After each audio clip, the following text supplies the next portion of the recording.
Hello everyone, my name is Rishabh Joshi and you are watching my YouTube channel. कैसे हैं आप सभी? आई होप आप सभी अच्छे होंगे, खुश होंगे। मेरे यूट्यूब चैनल पर आप सभी का बहुत बहुत स्वागत है। मेरे यूट्यूब चैनल पर आप सभी को डायरेक्ट टैक्स लॉ से रिलेटेड वीडियोस मिलेंगे जिन्हें आप देख सकते हैं एंड सीख सकते हैं। मैंने पीजीबीपी हेड स्टार्ट किया था अंडर इनकम टैक्स एक्ट, जिसमें मैंने अब तक बताया था, बेसिक्स बताया था, सेक्शन 29, 30 एंड 31 बताया था। एंड पिछले वीडियो में मैंने बताया था डिप्रिशिएशन क्या होता है एंड एडिशनल डिप्रिशिएशन क्या होता है। आज के इस वीडियो में मैं आपको बताऊंगा कि एक्चुअल कॉस्ट का क्या मतलब होता है जिसके ऊपर आपका डिप्रिशिएशन लगता है। तो चलिए स्टार्ट करते हैं फिर। एंड अगर आपको मेरा वीडियो अच्छा लगे तो आप इसे लाइक कर सकते हैं, मेरे चैनल को सब्सक्राइब कर सकते हैं। तो चलिए फिर स्टार्ट करते हैं, देखते हैं कि एक्चुअल कॉस्ट का क्या मतलब होता है। Actual cost means actual cost of asset. जो भी आपका एसेट का जो भी एक्चुअल में आप जिस प्राइस पे खरीद के लाए वही आपका एक्चुअल कॉस्ट है। अब कुछ बात लिखा हुआ है यहाँ पे, देखिए। Assessee acquired any asset and payment or aggregate of payment made to a person in a day. Assessee ने किसी तरह का कोई एसेट खरीदा, ठीक है, एंड पेमेंट किया, या एग्रीगेट में अगर हम सभी पेमेंट को मिलाकर देखें तो एग्रीगेट पेमेंट किया एक पर्सन को एक दिन में।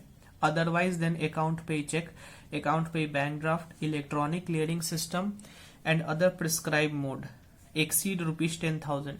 कहने का मतलब है कि अगर कैश में पेमेंट करता है 10,000 रुपया से ऊपर का, तो such expenditure shall not form part of actual cost of asset. मान लीजिए कोई एसेट का दाम 15,000 रुपया है, उसको हमने कैश में देकर 15,000 रुपया कैश में दी और खरीद के ले आए, तो क्या वो एसेट हमारा एक्चुअल कॉस्ट का पार्ट बनेगा? बिल्कुल भी नहीं। वही लिखा हुआ है कि such expenditure shall not form part of actual cost. अब actual cost in certain cases, कुछ केसेस में हमारा एक्चुअल कॉस्ट का क्या मतलब होता है, देखते हैं। Asset use for business after it ceases to be use for scientific research. मतलब कि कोई एसेट को हम यूज कर रहे थे फॉर साइंटिफिक रिसर्च पहले, अब हम उस एसेट को फिर बिजनेस के लिए यूज कर रहे हैं। वही लिखा हुआ है asset use for business after it ceases to be use for scientific research, ठीक है। तो उस केस में हमारा एक्चुअल कॉस्ट जो होगा वो रिड्यूस हो जाएगा by any deduction allowed under section 35(1)(4) के अंदर में।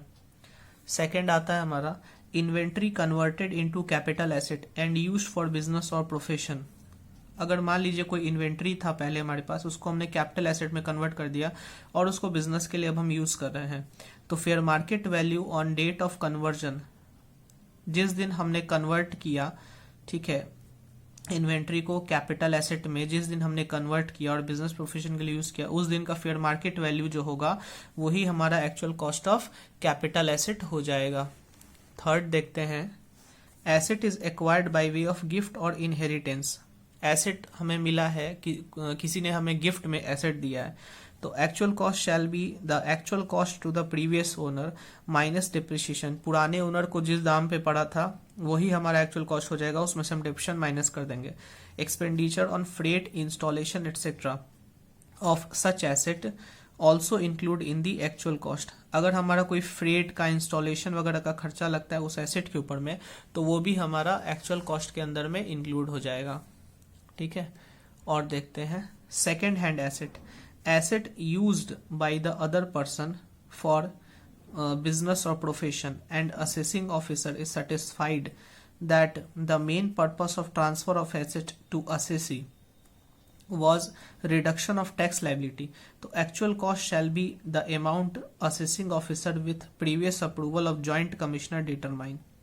यहाँ बोलता है कि एसेट यूज कर रहा था कोई अदर पर्सन बिजनेस प्रोफेशन के लिए एंड एओ सेटिस्फाई हो गया कि जो ट्रांसफर ऑफ एसेट था टू असेसी, मतलब कि कोई दूसरा पर्सन जो है वो एसेट यूज कर रहा था, ठीक है, उस दूसरे पर्सन से मैंने उस एसेट को खरीद लिया और एओ को लगा कि वो दूसरा वाला पर्सन जो है वो हमको इसीलिए ट्रांसफर कर रहा है ताकि हमारा टैक्स लायबिलिटी रिड्यूस हो जाए।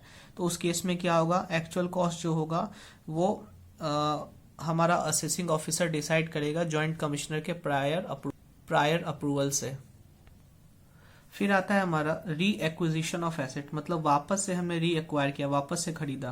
तो इस केस में क्या है, actual cost shall be the actual cost when he first acquired the asset minus depreciation allowable to assessee.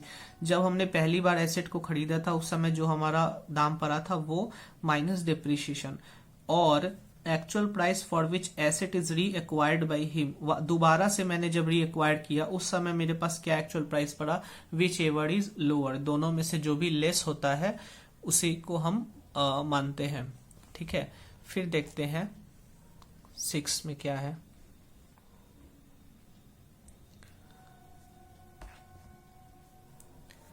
Acquisition of asset previously owned by any person to whom such asset is given on lease, hire or otherwise।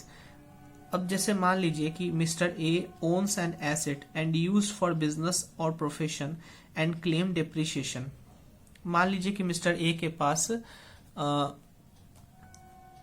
Asset था, ठीक है, वो अपने business के लिए use कर रहा था और उस पर डिप्रिसिएशन भी क्लेम कर रहा था। बाद में इसने क्या किया कि ये एसेट ट्रांसफर कर दिया मिस्टर बी को, ठीक है, मिस्टर बी को ट्रांसफर कर दिया। उसके बाद mister A acquire the same asset back from mister B on lease, hire और अदरवाइज। ये एक तरह से सेल एंड लीज बैक का केस है। तो इस केस में यहाँ पे हमारा जो मिस्टर बी है वो न्यू ओनर है, वो इंटाइटल्ड फॉर डिप्रिसिएशन है। Cost of acquisition of transferred asset to B shall be the same as the written down value of said asset at the time of transfer। तो यहाँ पे यही चीज है कि मिस्टर ए के पास में कोई पहले से एसेट था, उस पर वो डिप्शन वगैरह क्लेम कर रहा था, बिजनेस के लिए यूज कर रहा था, उसने सेल कर दिया मिस्टर बी को, ठीक है, एंड वापस से क्या किया मिस्टर बी से लीज पे, वापस से लीज पे, हायर पे वापस से मिस्टर बी से वो मिस्टर ए जो है सो एक्वायर कर लिया एसेट को, उसी एसेट को।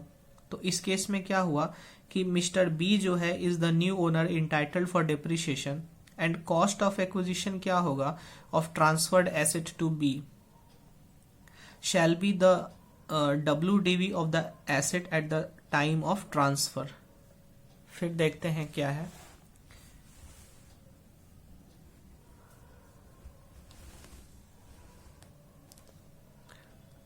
Building previously the property of assessee bought into use for business or profession। जैसे कि अगर असेसी का कोई प्रॉपर्टी है, ठीक है, असेसी के पास में कोई प्रॉपर्टी है और बाद में हम उसको बिजनेस और प्रोफेशन के लिए यूज कर रहे हैं, मेरे पास कोई पहले से ही प्रॉपर्टी पड़ा हुआ है। Building previously the property of assessee, मतलब पहले मेरा कोई प्रॉपर्टी था या बिल्डिंग था, ठीक है, बाद में हम उस बिल्डिंग को यूज कर रहे हैं फॉर बिजनेस और प्रोफेशन के लिए। तो एक्चुअल कॉस्ट क्या होगा, actual cost of building reduced by depreciation. जितना भी एक्चुअल कॉस्ट होगा बिल्डिंग का उसमें से हम डिप्रिसिएशन को रिड्यूस कर देंगे। फिर आता है कैपिटलाइजेशन ऑफ इंटरेस्ट पेड और payable with respect to acquisition of asset. जब ठीक है, इंटरेस्ट पेड और payable with respect to acquisition of asset and relatable to the period after asset is first put to use shall not be included and shall deemed to never been included in the actual cost। मतलब अब कई बार क्या होता है, asset खरीदने के लिए हम लोन लेते हैं और उस लोन के ऊपर में हम इंटरेस्ट देते हैं, तो एक तरह से बोरोइंग कॉस्ट हो गया, ठीक है। तो जो भी इंटरेस्ट हमारा पेड और पेबल है, ठीक है, वो after first put to use, मतलब जब एसेट हमने पुट टू यूज किया उसके बाद का अगर कोई भी इंटरेस्ट पेड या पेबल है तो वो हमारा एक्चुअल कॉस्ट में इंक्लूड नहीं होगा, यानी कि up to put to use तक इंक्लूड होगा।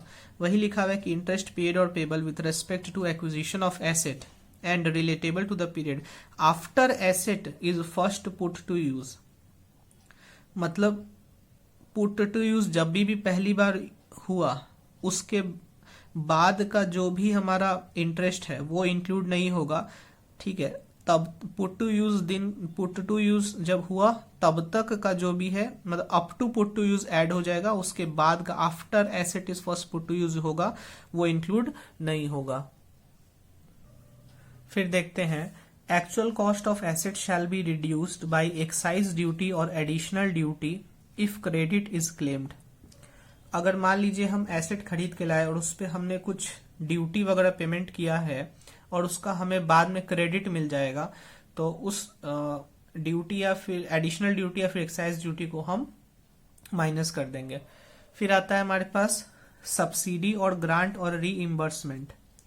तो ए portion of cost of asset, cost of asset का कुछ मान लीजिए 15 लाख रुपया का एसेट का खर्चा है, ठीक है, उसमें से मान लीजिए 5 लाख रुपया गवर्नमेंट मेट करेगा, वही लिखा हुआ है portion of cost of asset met by central government, state government, any authority in the form of subsidy, मतलब सब्सिडी दे रहा है हमको गवर्नमेंट, या फिर ग्रांट और reimbursement shall not be included in the actual cost.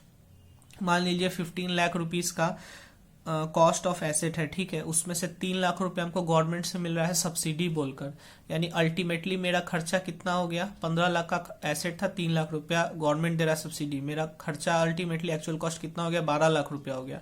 तो 12 लाख रुपया ही मेरा एक्चुअल कॉस्ट ऑफ एसेट होगा, वो जो 3 लाख है shall not be included in the actual cost. और देखते हैं,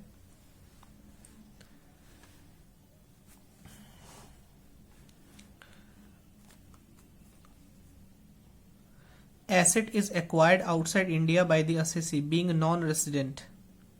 एक नॉन रेजिडेंट है, उसने आउटसाइड इंडिया एसेट कुछ खरीदा, and such asset is brought by him to India, और उस एसेट को इंडिया में ले आया, एंड यूज फॉर बिजनेस और प्रोफेशन।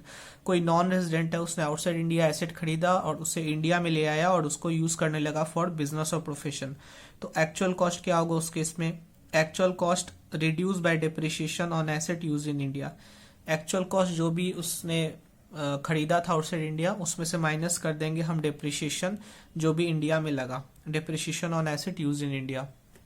फिर है actual cost of capital asset on which deduction has been allowed, actual cost of capital asset on which deduction has been allowed or is allowable to assessee under section 35 AD shall be nil.